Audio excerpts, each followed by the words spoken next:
Laikraštis New York Times buvo parašęs tokį straipsnį, kad moterys yra visuomenės emociniai amortizatoriai.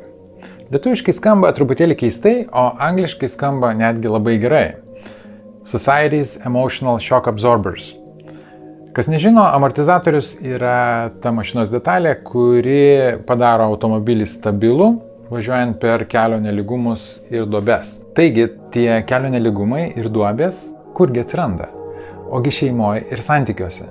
Ir va kaip tik šeimoje ir santykiuose moterys ir sugeria tą stresą, gelbėja tos santykius ir plus jaučiasi kaltos, jei nesugeba to padaryti.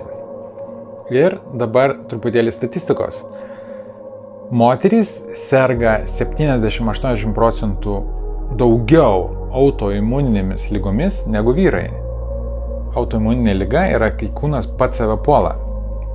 Tai aišku, kad stogas pradės važiuoti ir pradės byrėti sveikata, jeigu tu bandai gelbėti santykius, sutraukt, sugert šeimos visą stresą ir jeigu negali, jeigu jau neišeina to pavežt, dar jautiesi ant viršaus kalta dėl to. Tai yra labai didelis akmuo po kaklu, didelė našta. Ir jei šitas video tau surezonavo, parašyk man žinutę, parašyk asmeniškai arba pakomentuok noriu, aš susisieksiu. Ir mes rasim išeitį iš žiurkių rato, kuriam esi užstrigusi, nebent nori ten likti.